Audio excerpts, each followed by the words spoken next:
G'day Australia, Korum from Audiocom Mobile Electronics.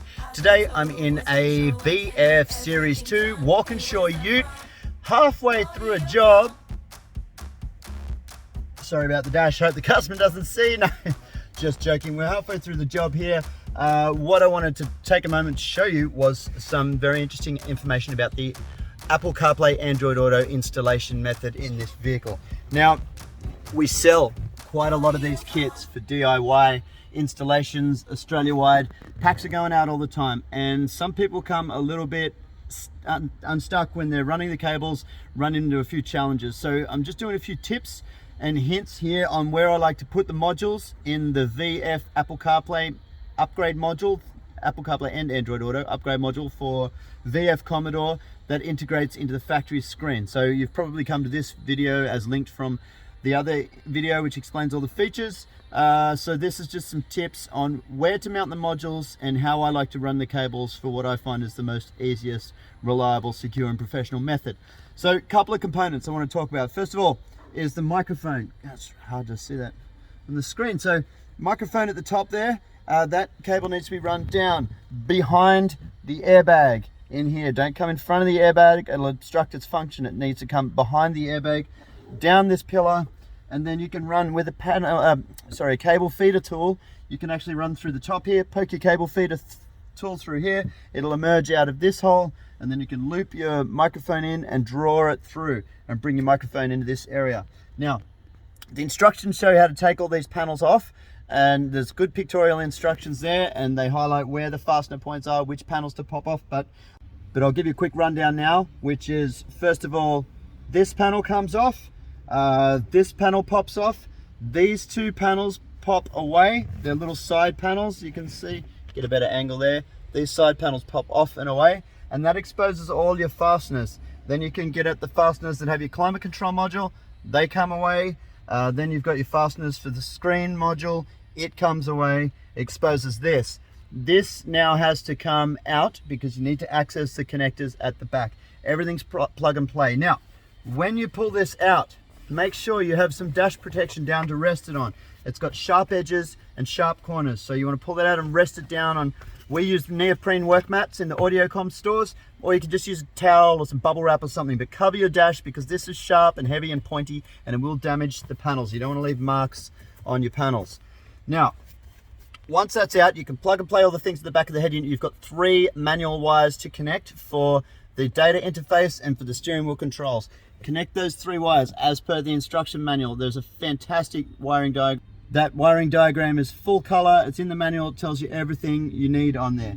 Now, once that is soldered in, you can refit that module back in. You want to put the black module of the new CarPlay kit directly on top here.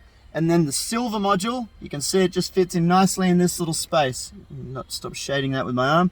That's a really good spot for it. A couple of cable ties in there around those harnesses will stop that from wriggling around. And then, once you've put all of that in, tucked all your excess cabling up neat into these little spots here, you're ready for a power up test. One more cable I'll show you how to run, because this is probably the trickiest part of the whole job. So for this job to be complete, you need to run an auxiliary cable through to the USB connector here. I've already popped the USB connector out for you to see, and I've already put my cable feeder tool through, and it pops out here as you can see. So the auxiliary cable comes down from the module here.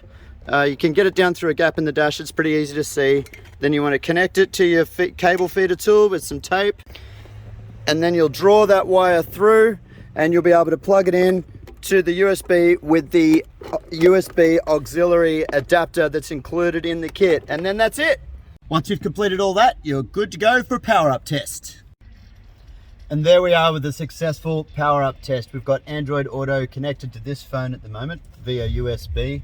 The hardwired connection is always the best. It's more stable than your wireless connection, and it charges your phone at the same time when you're plugged in, whereas your wireless connection will run your phone down. So always plug in for a more stable connection. Now, another thing I want to point out here, guys watching this at home, this kit was actually one that we'd shipped out to a client. We do many online sales, and it was sent back to us faulty. Now, I cannot stress this enough. After 20 years of putting things in cars and working with all sorts of teams, my team do it to me all the time.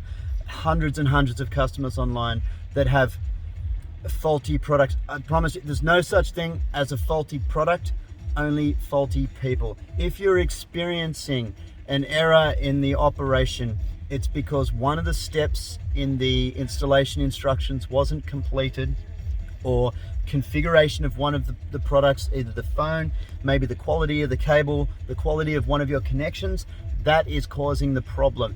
Every single time we have a product returned to us faulty, it probably happens 1 in 20 packs that we send out, we're able to refit it in store with no fault found.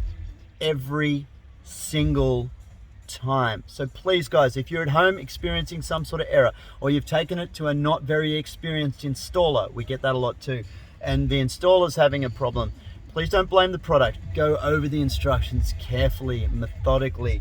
Make sure before it even goes in the car that the job was very well planned out on the bench, and every step of the instructions has been followed carefully. And then if you're still experiencing problems, start fault finding some things yourself, like try a couple of different cables, try a different phone. Sometimes there's an issue with your phone, it might be, its memory might be clogged up, or it's a bit old, or it's a little bit hot, and that's giving you user errors. So there's lots of factors that can that you need to troubleshoot through, but please don't blame the product and contact us raging that something doesn't work, because every time we take a return back, we refit it with 0 fault found. I hope this video has helped you out a lot.